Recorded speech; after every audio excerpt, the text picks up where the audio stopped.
মানুষ যে কত রকমের রান্নাবান্না জানে, এক একজনের রান্নাবান্নার স্টাইল এক এক রকম। তারপরে হচ্ছে প্র্যাকটিস করতে করতে মানে রান্না করতে করতে আর কি রান্না সুন্দর হয়ে যায়। এই যে আজকে রান্না করা হচ্ছে ফ্রাইড রাইস, তারপরে হচ্ছে চিকেন ফ্রাই। এই তো আগে দেখেন কি করা হয়েছে। প্রথমে পোলাও চালগুলো ধুয়ে তারপরে লবণ দিয়ে এখন এই যে পোলাও চাল দিয়ে পোলাও রান্না করা হচ্ছে। পানি ঢেলে দেওয়া হলো, আর ভিতরে হচ্ছে দারচিনি, তেজপাতা আর হচ্ছে এলাচ দেওয়া হয়েছে, সেইগুলো আর কি ভিতরে ঘুরতেছে। এই তো তারপর হচ্ছে মরিচ ঢালার পরে, না পেঁয়াজ প্রথমে ঢেলে তারপরে মরিচ ঢালা হয়েছে। তারপরে হচ্ছে একটু কি ঢালা হয়েছে এটা, ও আচ্ছা এটা হচ্ছে পাতাকপি। এটা অনেকদিন আগের ভিডিওতে, এই জন্য ভুলে গেছিলাম। তো পাতাকপি, তারপরে হচ্ছে এই পাতাকপিগুলো হচ্ছে ফ্রোজেন করা ছিল আগের বছরের, সেইগুলো আর কি ঢেলে তারপর আবার ঢালা হলো ওই যে লাল লাল গাজর, লাল না এটা হচ্ছে অরেঞ্জ কালার।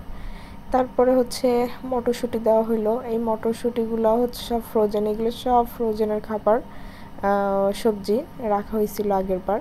তারপর দেখেন এইগুলা থেকে অনেকটা পানি ছেড়ে দিছে। পানি আর তেলে তো মেশে না, তাই এই যে পানি শুকিয়ে যাচ্ছে আর তেলটা রয়ে যাচ্ছে, আর এইদিকে হালকা হালকা ভাজা ভাজা হয়ে যাচ্ছে। অলরেডি রান্না হয়ে গেছে কি যেন পোলাও 90%। তারপরে হচ্ছে এখন এগুলা মিশিয়ে দেওয়া হচ্ছে। তো আমরা দেখলাম একটা ভুল হয়ে গেছে আমাদের, সেটা হচ্ছে যে আমাদের একটা ফ্রাইং প্যানে হচ্ছে না, তো আমরা দুইটা নিয়ে নিছি। তো দুইটা নিয়ে আর কি দুইটার মধ্যে আর কি মিশিয়ে দিচ্ছি, মিশানোর চেষ্টায় আছে। এখন আবার একটু ঢেকে একেবারে মানে আস্তে আস্তে জাল দিয়ে কি বাকি রান্নাটুকু করে নিলাম। এখন হচ্ছে ফ্রাইড রাইসের পালা, সরি চিকেন ফ্রাইয়ের পালা। প্রথমে দেখেন মানে আগে থেকেই আর কি মেখে নেওয়া হয়েছে সব মশলাপাতি দিয়ে এই গোশগুলা।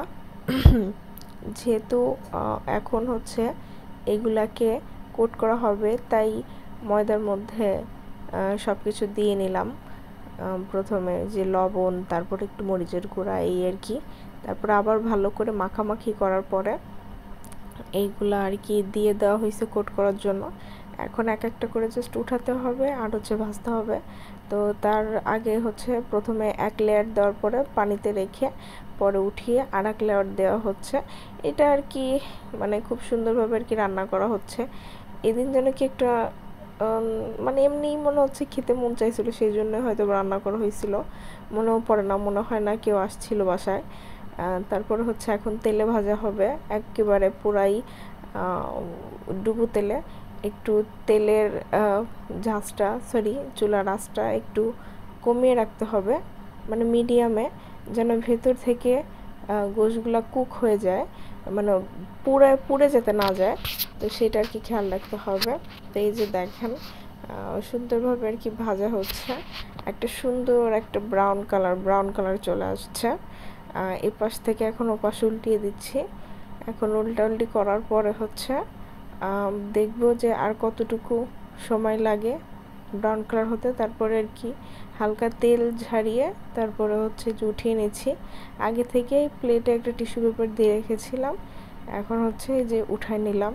এই যে দেখেন কি সুন্দরভাবে মানে হয়ে গেছে, ক্রিস্পি উপর দিয়ে আর কি মুচমুচে, ভিতর দিয়ে একটা জুসি ভাব, মানে দেখেই খেতে মন যাচ্ছে। এখন আবার এই যে সব ভাজা হয়ে গেছে।